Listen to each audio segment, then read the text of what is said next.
Welcome back to the Jonestead. I'm Mary. Today is Thursday, January 8th, 2026.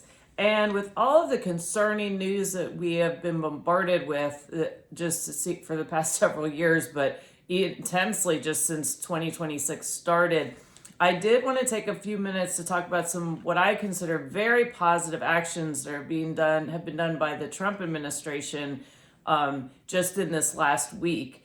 And then I will go back and in the end, I'm going to hit on the economy as well. And I actually found something that 82% of American voters agree on. So I'll get to that at the end.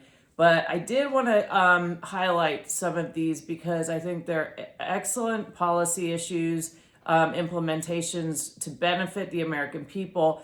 As you all know, I have been very critical of some of the things the Trump administration has been doing, but I also, when they are doing something that I think is a positive for making America great again and really helping the American people, I'm certainly going to talk about it as well. So again, as I've said before, I've been a Trump supporter. I voted for him.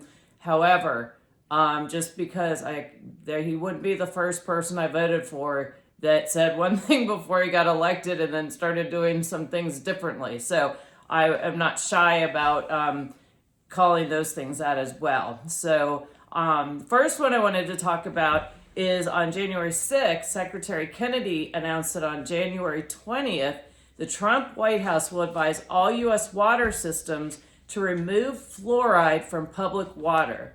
And he said fluoride is an industrial waste associated with arthritis, bone fractures, bone cancer, IQ loss, neurodevelopment disorders, and thyroid disease.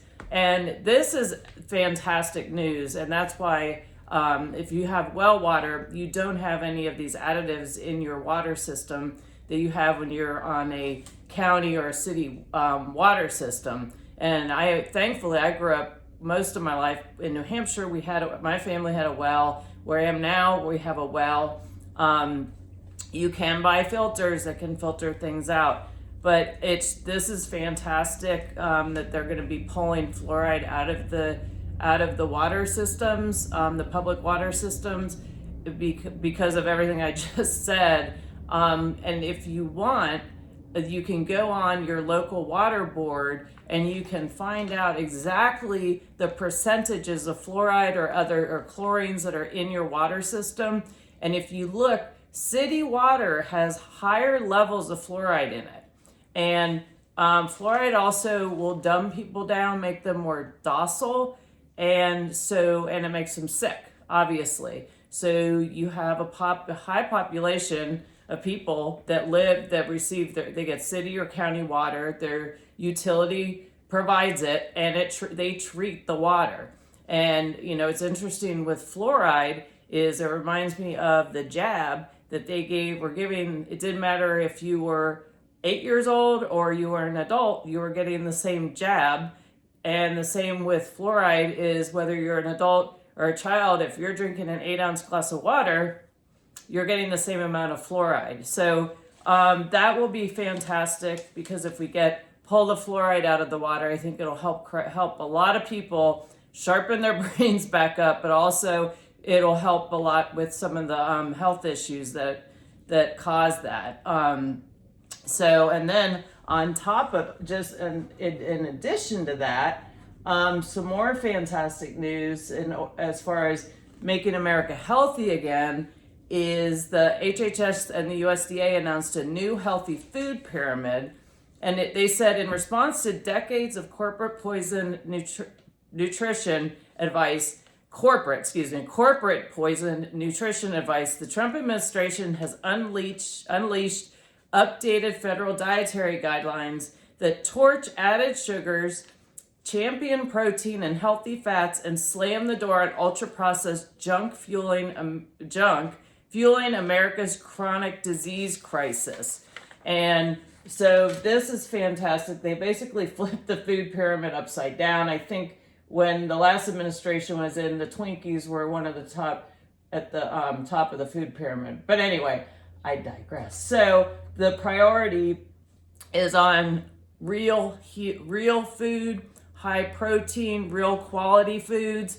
And I think you're going to have a positive effect on the American people, as opposed to being told for years you need to eat more bread, more carbohydrates, and less protein. Heaven forbid you eat eggs and bacon.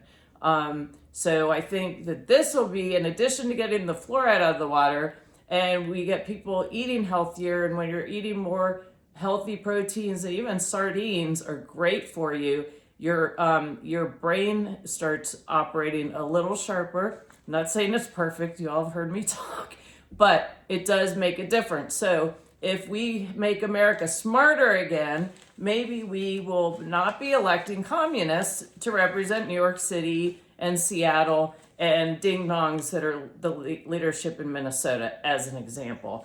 So I thought that was great news to hear. One more yesterday, well, not one more, but yesterday, H.R. 4593, otherwise known as the Make Showerheads Great Again Act, was introduced in the House. And so they've introduced that. As we all know, there was this huge push for these low-flow showerheads. And then previous administrations had turned this into literally a 13,000 pages or words of identifying which shower head falls under what, and the flow in this just making it extremely complicated, not just for consumers, but for manufacturers. And so this is just, hopefully it's called the, what did they call this? The Shower Act, but there was a lengthier act for it. But anyway, hopefully common sense will prevail, and this will go through, and it will be signed into law, which will cut down on just the ridiculous over regulations as well. So that's more good news. And then this one. See, these are the types of things I like to be seeing. Things that are really going to have positive impacts in the United States of America, make us a more secure nation, even though there's a lot going on globally. I'm well aware of that. But today, AP News reported the U.S. will exit 66 international organizations as it further retreats from global cooperation. Included is the UN Population Agency. We all know how lovely that is. And then the UN treaty that establishes international climate negotiations. And President Trump signed that executive order yesterday. Let's see here. There was something I wanted to... So that's very good news, because the fewer global organizations that we're entangled with, which our founders warned against, the more money we'll be able to keep in our own country. Not to mention as I've said before, the UN does not solve anything. They create problems, seemingly. So I was very happy to see that. And then also yesterday, so this has been a really good week, even with all of the other stuff going on. He has announced that he calls for a ban on Wall Street buying single-family homes, citing affordability concerns. And after the 2008 housing crisis, large investors, private equity firms bought up homes in bulk because of foreclosures. And so they were able, because there were a lot of pockets where there were really high foreclosure rates, and they would come in, and particularly in Atlanta, I believe it's in Atlanta, there 25% of the single family rentals are owned by private equity firms. And so I think that I don't think they should be in the business of purchasing single family homes, because what they do is they take away the competitiveness, and families going in and trying to make an offer can't compete with these private equity firms because they'll pay top dollar. So it also drives up the cost of housing. And that's the other thing that President Trump is trying to address, as far as not allowing them to do that. I don't know if they're going to be able to do that legally. And also another way around it for for community HOAs, basically, which I abhor. But anyway, if you live in an HOA, most HOAs limit the amount of rentals that are permitted in the neighborhood. So that would be one way to get around that, or to keep them from coming in.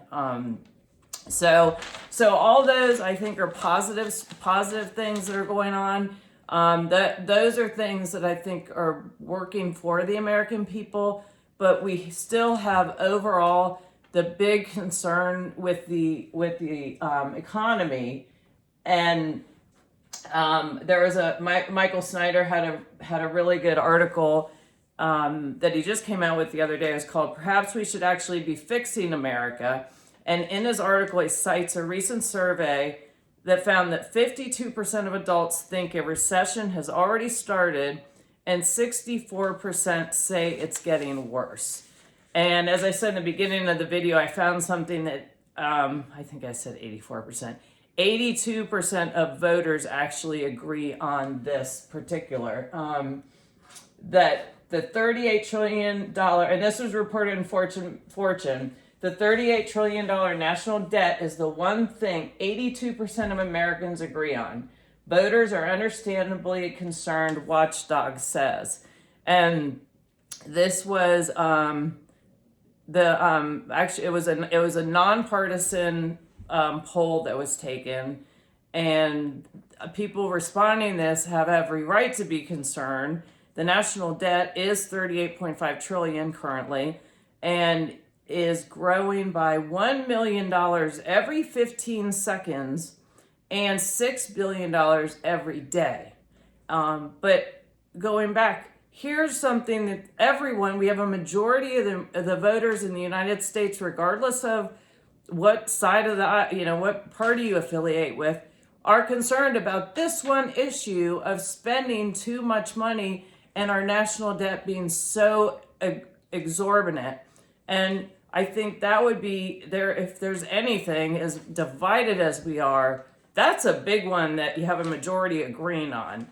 And it's concerning because even I think Trump announced today that he's requesting $1.5 trillion more for the Pentagon's budget, and which will add to our national debt. But I think this, to me, if our leadership can grab a hold of on this and actually put forward some efforts as to getting our debt down, getting the American people behind that, so that they know that they're being considered, and it's not just whatever the powers that be, whatever decisions they're making, they could give a hoot about the taxpayers working their rear ends off to pay their taxes so that they can watch that money be squandered.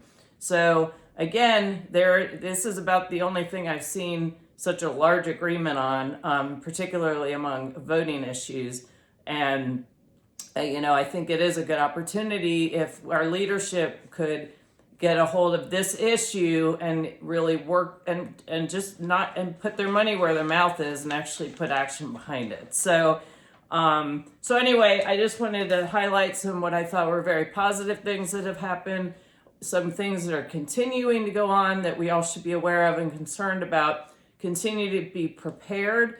There's a lot going on in the world. There's a lot going on in the United States right now with the economy, with the social unrest, with employment. And so just do everything you can, continue to prepare. The better prepared you are, the better position you're going to be in if you need to help somebody else. So again, put aside water, food, set aside an emergency fund if you can. Make sure you have a first aid kit. Make sure you've stocked up on things that you might need if for some reason everything shuts down, be it for a week or whatever.